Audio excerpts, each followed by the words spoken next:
مدعونها جمهورية سوماليلاند دكتور عبد الرحمن محمد عبد الله عرة أي حرونتها قصيقة مدحتوية جمهورية سوماليلاند وحو maanta kulan muhiima kula yeeshay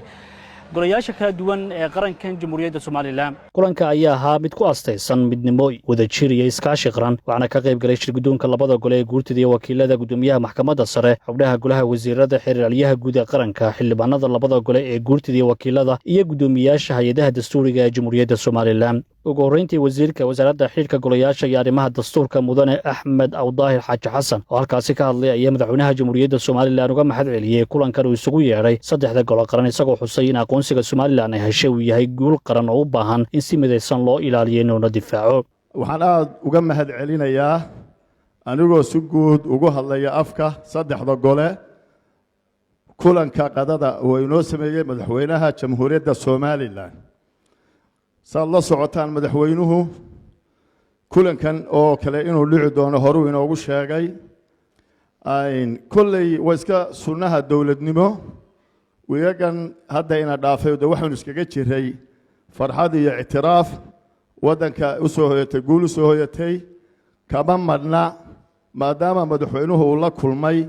hay-adaha qaranka oo dhan hadday xisbiya tahay hadday arrimaha bulshada tahay hadday culimada tahay hadday aqoon-yahanka tahay marka waxaan filayaa dee waxa weeye maantana mar hadduu ay isugu yeedhay saddexdii gole oo uu qada ku maamuusay madaxweynuhu aad iyo aad buu ugu mahadsan yahay. sidoo kale gudoomiyaha maxkamadda sare ee Jamhuuriyadda Soomaaliland garyaqaan aadan xaaji cali axmed gudoomiyaha golaha wakiilada professor yaasiin xaaji maxamuud xeer faratoon iyo gudoomiyaha golaha guurtida mudane salabaan maxamuud aadan oo halkaas ka hadlay ayaa madaxweynaha Jamhuuriyadda Soomaaliland ku bogaadiyay guulaha uu qaranka u soo hooyay waxay ku booriyeen shacabka iyo golayaasha qarankaba inay si dhow la shaqeeyaan xukuumadda iyagoo sidoo kale madaxweynaha uga mahad celiyay kulankan qaran iyo dhageysiga talooyinka madaxda iyo haldoorka dalka taasoo ay ku tilmaameen astaan muujinaysa hogaamin wanaagsan. marlabaadka waxaan runtii uga mahadnaqaynaa madaxweynaha Jamhuuriyadda Soomaaliland inuu maanta isugu yeeray qarankii oo dhan oo halkan ku casuumay oo uu isugu yeeray arrintaas waa arrin sharaf leh waana arrin qiimo leh waxaanay tusaysaa hogaamin fiican marka aad baan taana uga mahadnaqayaa. madaxweynuhu runtii ilaa iminka wuxuu ku adkaysay oo u muuqdaa madaxweyne la tashiga iyo waxweydiinta iyo ka faa'iidaysiga iyo inuu la kulmo wixii uu dhuuxo wixii khibrad ah ama garaada ama waxgaradnimo ah ee ummadda iyo bulshada ka dhex jira waa arrin aan awal dhaqan inoo ahayn inta badan oo aan sidaa loo tashan jirin aad iyo aad baan ugu ammaanayaa runtii. mudane madaxweyne madaxda kale ee qaranka maalintan qiimaha iyo qaayaha weyn leh soo shariftay waxaa soo dhammina geesinimadii tallaabadii hore ee talabiib tegiddeeda uunbay daba socdaan iyo natiijadii uu ka keenay waa lagu guulaystay marka anugu had iyo jeer guddageesinimada ah waan bogaadinayaayo haddaanu ku dhiceen de waxba ma dhaqaaqeen. guul weeye madaxweyne iyo madaxda kale ee qarankuba aad iyo aad baa madaxweynuhu uu mahadsan yahay guushaa uu keenay intiina kale iyo giddigeenba dee waynu bogaadinaynaa. ugu dambeyn madaxweynaha Jamhuuriyadda Soomaaliland Dr. Cabdiraxmaan Maxamed Cabdilaahi Ciro oo kulankaasi ka hadlay ayaa uga mahad celiyay xubnaha golayaasha qaranka sida ay uga soo jawaabeen casuumadiisa waxaana uu si faahfaahsan uga hadlay guulaha diblomaasiyadeed ee ay gaadhay Jamhuuriyadda Soomaaliland isagoo sheegay in aqoonsiga ay heshay Soomaaliland uu yahay dariiq furmay isla markaana la filayo in dalal kale ay ku soo biiraan mustaqbalka dhow. madaxweynuhu waa uu carabka ku adkeeyay in aqoonsiga Soomaaliland uu ka dhashay dowladnimada buuxda ee ay dhisatay Jamhuuriyadda Soomaaliland kaalinta ay kaga jirto nabadda iyo amniga geeska Afrika iyo dunida oo aragta dal mas'uul ah oo lagu kalsoonaan karo taas oo soo dedejisay geedi socodka aqoonsiga Soomaaliland. waxaan idinka mahadnaqayaa inaad soo ajiibteen kulankan iyo martiqaadka. inta aanan hadalkayga bilaabin waxaan dhammaantiin idinka codsanayaa inaynu ku sallino nebigeenna sharafta badan rasuulkii alleh Muxamed sala allahu calayhi wasalam. walaalayaal jamhuuriyadda somalilan waxay heshay aqoonsi rasmi ah 26 Disembar waxaanu noqonayaa aqoonsigii labaad ee taariikh ahaan somaliland hesho aqoonsigii koowaad wuxuu ahaa 26 Juun 1960 labada jeerba dalkii ugu horeeyay ee inoo hor aqoonsaday wuxuu ahaa dalka Israa'iil aqoonsi waa dariiq furmay oo dhowaan aynu sugayno in saaxiibo badan oo kale ay ku soo biiraan ee baydankii aqoonsiga hadiyad la isma siiyo waxaynu galay halgan dheer waxaynu ku kasbanay aqoonsiga xilkasnimo xasilooni hanaanka dimuqraadiga ah ee aynu hirgelinay dawlad wanaagga dhiirigelinta ganacsiga suuqa xorta ah iyo waxyaabo kaloo badan oo Somaliland qabsatay Somaliland waxay dhisatay dawladnimo buuxda oo ay ku ilaashato dhulkeeda iyo dadkeeda waxayna door muhiim ah ka qaadataa xasiloonida geeska Afrika badda cas iyo gacanka cadmeed dunidu waxay Somaliland u qirtay dal mas'uul ah oo lala macaamili karo taas ayaana soo dedejisay aqoonsiga jamhuuriyadda Somaliland dhanka kale madaxweynaha jamhuuriyadda Somaliland ayaa ka hadlay dalalka ka soo horjeeda aqoonsiga Somaliland isagoo sheegay inay u kala baxaan 3 qaybood kuwa difaacanaya dana gaar oo ay leeyihiin kuwa arrintoodu xog la'aan iyo cadifad ay ku salaysan tahay iyo kuwa si toos ah nacayb ugu haya jamhuuriyadda Somaliland isaga oo Soomaalida weydiiyay iyadoo 3 ka mid ah 5tii Soomaaliyeed ay dawlado yihiin waxa khasab ka dhigaya in Somaliland iyo Soomaaliya ay weligood mid noqdaan waxaynu arkaynaa dalal kooban oo cabsi iyo shaki geliyay aqoonsiga Somaliland qaarkood waxay ka warwarsan yihiin inuu dhaawac u keeno dana ay leeyihiin qaarkoodna xog la'aan iyo cadifad ayaa qaaday waxaanu diyaar u nahay inaanu la fadhiisanno iyo inaanu ku qancinno cid kasta oo cabsi ka qabta aqoonsiga Somaliland waxaanu dareensannahay dalalka qaarkood sababta ugu weyn ee cabsida gelisay inay tahay nacayb ay u qabaan Somaliland balse ay tahay kuwa kalena waxa haya war la'aan iyo aqoon la'aan ay ka qabaan taariikhda Somaliland muddo dheer xogta iyo taariikhda Somaliland ayaanay war u haynin dalalkaasi waxaanu mar kale cadaynaynaa cid kasta inaan jiritaanka Somaliland aanu cidna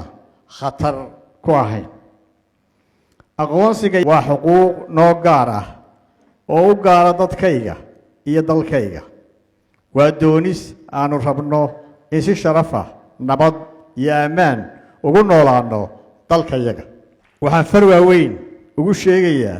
in Somaliland tahay dal iyo dad leh taariikh guun ah waa dalkii ugu horeeyay ee xornimo qaata dadka Soomaaliga ku hadla xornimadiisiina u sadaqeeyay inuu abuuro 5 Soomaaliyeed taasoo noqotay riyo lagu hungoobay maanta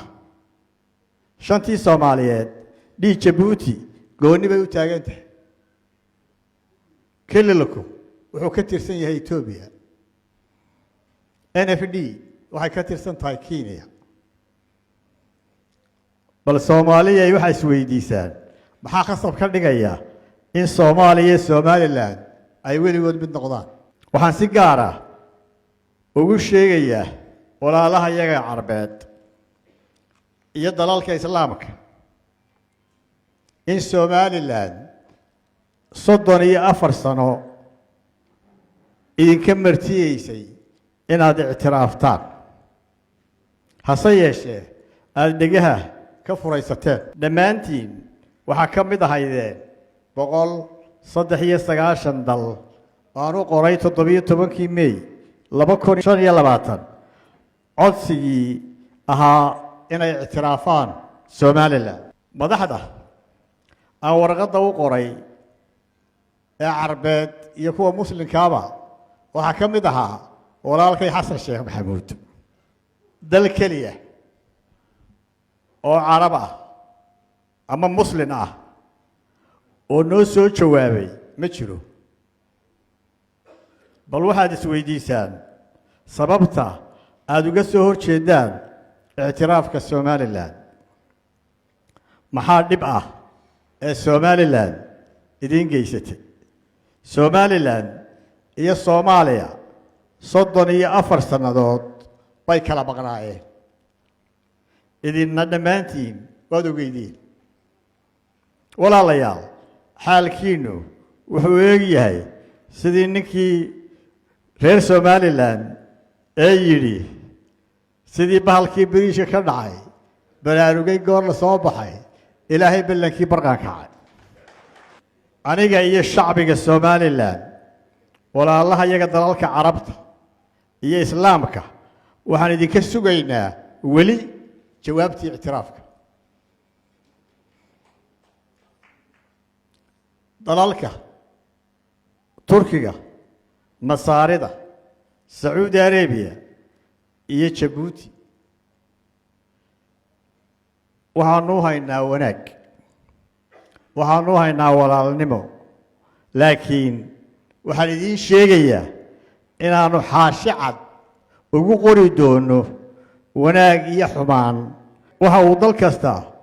u geysto shacbiga somalilan haddii aan la yidhaahdo shacbiga somalilan ee sharafta badan waxay u dhabar adeygeen halgan dheer oo xaq ah walaalayaal waxaad ka soo gudubteen duruufo qallafsan oo adag oo uu ka mid ahaa xasuuq dunida laga qariyey oo ay ku naf waayeen in ka badan 200 kun oo muwaadin laguna qaxiyey in ka badan 800 kun oo muwaadin oo carruur iyo haween u badnaa xasuuqa gumaadka iyo qaxinta waxaa sameeyey dowladdii soomaaliya ay naga dhexaysay hargeysa iyo magaalooyin kale oo badan dhulka ayaa lala simay dhammaan hargeysa iyo magaalooyinka kaleba waxaa ka muuqday dhaawacii dowladdii soomaaliya u geysatay hay-adaha xuquuqul insaanka waxay qoreen kana hadleen xasuuqa burburka iyo qaxinta loo geystay shacbiga aan rumaysnayn ee reer somalilan waa taariikh in xasuuqaas hal dal oo carabeed iyo muslin hitoona aanu ka hadal hase yeeshee waxaa ka hadlay safiirka qaramada midoobay u fadhiya dalka israa'iil oo horgeeyey miiska golaha ammaanka ee qaramada midoobay arrintaa aniga iyo shacbigaygu waanu uga mahadnaqaynaa dowladda israa'iil waxaa isweydiin leh dowladaha carabeed iyo kuwa islaamku miyaanay ka warhaynin in 200 kun oo muslin ah oo somalilanda la xasuuqay halgankii shacbiga somalilan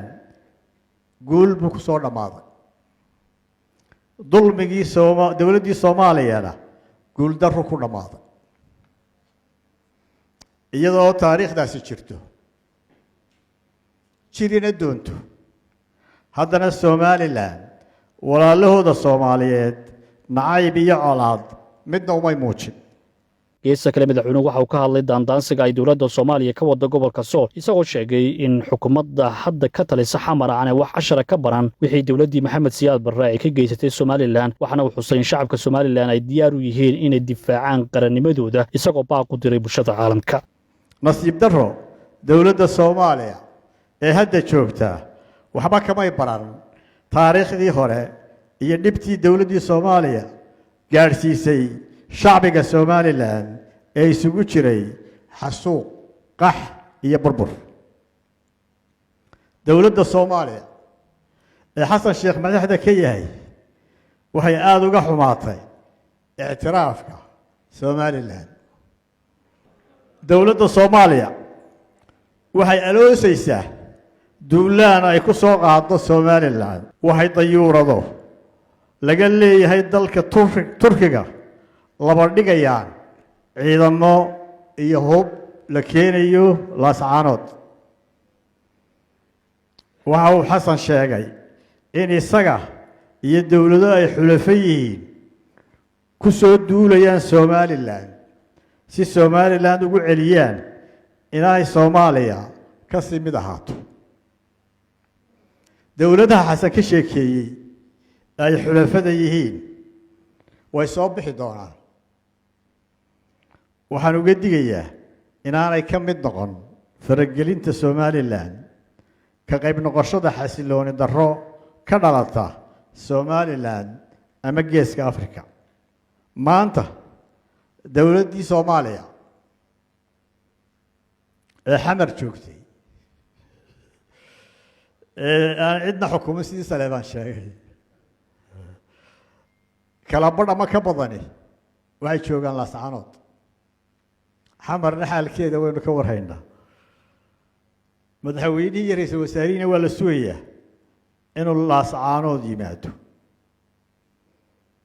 waxaan u sheegayaa shacbigayga dawladaha aanu dariska nahay dalalka Carbeed iyo kuwa Islaamka qaramada midoobay ururka midowga Afrika dalalka EU-da in arrintaasi tahay daandaansi faragelin qaawan oo aan geedna loogu soo gaban iyo duulaan cad waxaanu ka digaynaa cawaaqib xumada ka dhalan karta falalkaas mas'uuliyad darrada ah ee xukuumadda Soomaaliya ee Xasan Sheekh hogaaminayo oo saameyn doonta nabadda iyo xasiloonida geeska Afrika dawladdii kacaanka ahayd ee Maxamed Siyaad Barre waxay dunidu u qirsanayd inay ahayd dawladdii ugu xoogga weynayd Afrikada madow bal Soomaalidu ha isweydiiso xagii ku dambeeyay dawladdii Maxamed Siyaad Barre waxaan isleeyahay dawladda xabaasheedii Hargeysa ka qodan tahay dayuuradihii iyo taawangiyadiina waxay sulan yihiin suuqyada Hargeysa aniga iyo shacbigaygu yar iyo weyn rag iyo dumar waxaanu diyaar u nahay aniguna aan ku horgelayaa inaan dhiigayaga iyo naftayada ku difaacno dhulka Soomaaliya waxaan shacbiga ugu baaqayaa inay u diyaar garoobaan difaaca qaranka waxaan hoosta ka xariiqayaa inaan Somaliland cidna duulaan ku ahayn cid kasta oo duulaan ku soo qaada Somaliland waxaanu bari doonaa casharo aanay weligood ilaawin cabdicasiis Ciidiid cilmi warbaahinta qaranka xarunta qasiga madaxtooyada Jamhuuriyadda Somaliland Hargeysa